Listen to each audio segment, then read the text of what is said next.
how to create a remarketing audience. If you go to the playlist for the YouTube lives, there is a very detailed explanation as to how we go about creating remarketing audiences.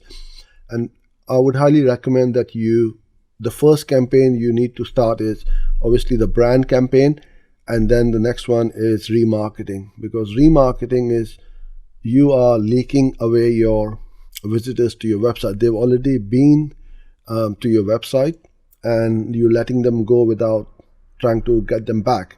So remarketing, you can run ads on search, video, display, Gmail, Facebook, Instagram, LinkedIn, pretty much everywhere.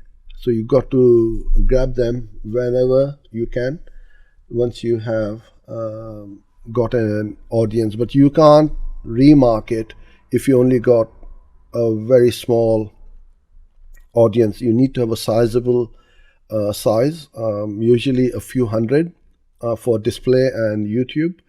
And for Google search, you need to have a minimum of 1,000 visitors to your website.